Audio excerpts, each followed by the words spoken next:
As हो चुकी है 35, लेकिन हमें इच्छा है कि बच्चा हमारे अपने ही अंडों से होना चाहिए। तो आज हम बात करते हैं उन खास सीक्रेट्स की कि वो क्या करना चाहिए ताकि 35 की एज पे या उसके बाद भी हम अपने ही अंडों से अपनी संतान पैदा कर सकें। तो आज बात करते हैं एग रिजर्व पे। सबसे पहले नमस्कार, मैं doctor Jyoti Bali, director baby soon fertility and IVF centre central Delhi में हूँ। और आज मैं आपको वो सीक्रेट बताऊंगी सारे कि अपनी एग क्वालिटी को कैसे बरकरार रखिए अपनी एज के बावजूद भी, ताकि आप अपनी संतान पा सकें और मुझे अच्छा लगता है आपको देने में आपका अपना बेबी सून। तो सबसे पहले बात करते हैं कि हम सब जब पैदा हुए थे एक limited number of egg reserve के साथ पैदा हुए हैं। हमारा एग रिजर्व जब हम अपनी माँ की कोख में थे, वो 5 महीने हमसे प्रेग्नेंट थी, तभी डिसाइड हो जाता है। और एक बार जब पीरियड स्टार्ट होते हैं तो ये एग रिजर्व धीरे धीरे कम होने लगता है। तो लिमिटेड ईयर्स होते हैं हमारे पास अपनी फर्टिलिटी को प्रिजर्व करने के लिए या अपनी संतान पैदा करने के लिए। लेकिन आजकल शादियां लेट हो रही हैं, हमें अपने करियर सेट करने हैं, कई बार कोई मिस्टर राइट नहीं मिलते हैं और अभी हम रेडी नहीं होते हैं शादी के लिए या बच्चा पैदा करने के लिए, और उस टाइम तक देर हो चुकी होती है। तो अगर 35 की एज आजकल मैं कहती हूँ सबके लिए आम बात हो गई है, तो आप ध्यान रखिए कि अगर आप अपनी संतान चाहते हैं अपने ही अंडों से, तो इन अंडों की गुणवत्ता को, क्वालिटी को कैसे बरकरार रखेंगे आप। सबसे पहले डाइट पे ध्यान दीजिए। आपको अपनी डाइट का ख्याल रखना है जिसमें एंटीऑक्सीडेंट्स हों, अच्छा फैट हो, लेस कार्बोहाइड्रेट्स हों और फाइबर हो। और बॉडी वेट आइडियल मेंटेन कीजिए अपनी एज और हाइट के लिए, ना ज़्यादा ना कम, बिल्कुल आइडियल होना चाहिए। ये आपको मदद करेगा अपने अंडों की क्वालिटी मेंटेन करने में, क्योंकि अंडों के अंदर क्रोमोसोम्स होते हैं और एज के चलते वो वीक हो जाते हैं।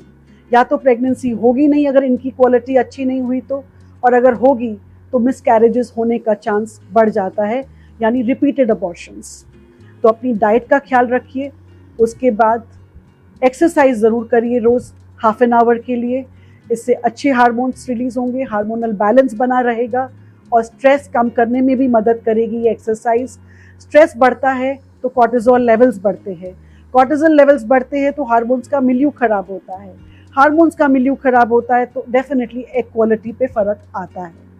तो ये तो थी बात डाइट, एक्सरसाइज और स्ट्रेस लेवल्स को। स्ट्रेस लेवल्स कम रखने के लिए एक्सरसाइज एक तरीका है।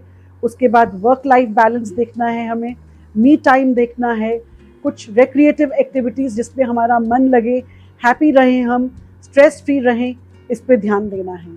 8 घंटे की नियमित नींद ये भी बहुत ज़रूरी है। मैं देखती हूँ आजकल लड़कियाँ कॉर्पोरेट्स में काम कर रही हैं, वो कहती हैं डॉक्टर साहब हम रात को जगते हैं और दिन में सोते हैं। तो अगर रात की नींद पूरी नहीं होती है तो मेलेटोनिन पे फ़र्क पड़ता है, डायरेक्ट आपकी एग क्वालिटी पे फ़र्क पड़ेगा। तो याद रखिए कि रात की नींद ज़रूरी है।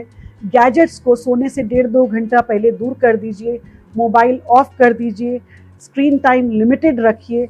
ये ग्रेजुअली ये छोटी छोटी बातें लॉन्ग रन में अपनी एग क्वालिटी के लिए, फर्टिलिटी के लिए काम आएंगी।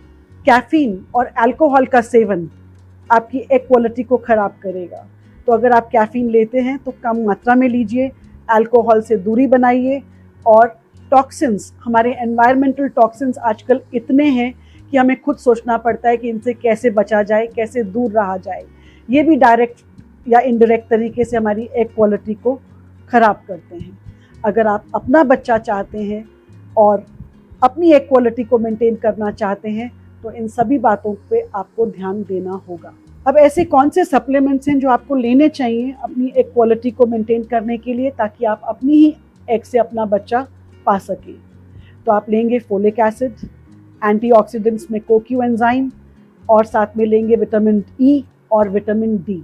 और जो लोग वेजिटेरियंस हैं ज़रूर चेक करिए विटामिन B12 लेवल, अगर ये भी कम है तो ये आपके एग सेल के फंक्शन के लिए बहुत ज़रूरी विटामिन हैं। विटामिन D3, विटामिन B12, जो कि आपको अपनी प्रेगनेंसी प्लान करने से पहले खास करके अपने एग से इस एज पे इन सप्लीमेंट्स को ले लेना चाहिए। अगर मात्रा कम है तो इनको लेने के बाद आप ट्राई कर सकते हैं ताकि आपके अपने अंडों से आपकी अपनी संतान हो सके। अब एक बोनस टिप जो कि आखिरी टिप में देना चाहूँगी सबको, कि आजकल लड़कियाँ अपने करियर सेटल करने में बिजी हैं, अपना पार्टनर राइट जब तक नहीं मिलता है, ज़बरदस्ती अरेंज मैरिजेस में जाने को तैयार नहीं है, या शादी हो गई लेकिन अभी रेडी नहीं है संतान पैदा करने के लिए। जिनकी शादी नहीं हुई है और जिनकी हो गई है, दोनों को मैं कहूँगी कि जिनकी नहीं हुई है वो अपनी oocyte फ्रीजिंग की बात करें आके हमारे साथ, और जिनकी शादी हो चुकी है लेकिन अभी संतान पैदा करने के लिए रेडी नहीं है, आप एम्ब्रियो फ्रीजिंग की बात कर सकते हैं, यानी क्रायो प्रेजर्वेशन। आपकी एज आगे बढ़ती चली जाएगी लेकिन आपके अपने ही एग्स फ्रीज हो जाएंगे, और जब आप रेडी हैं आप इन्हें आके फर्टिलाइज करा सकते हैं अपने हस्बैंड या पार्टनर के स्पर्म के साथ, और अपनी ही संतान पा सकते हैं, चाहे आप 40 के भी होंगे उस टाइम, लेकिन 35 की एज पे जो एग्स फ्रीज करे गए हैं उनके चांसेस प्रेगनेंसी देने के कई गुना ज़्यादा होते हैं। और जिन्होंने एम्ब्रियो फ्रीज कराया है वो भी चाहे 4 साल बाद आए चाहे 5 साल बाद, आपके फ्रोजन एम्ब्रियोज आपको अच्छा रिजल्ट देंगे।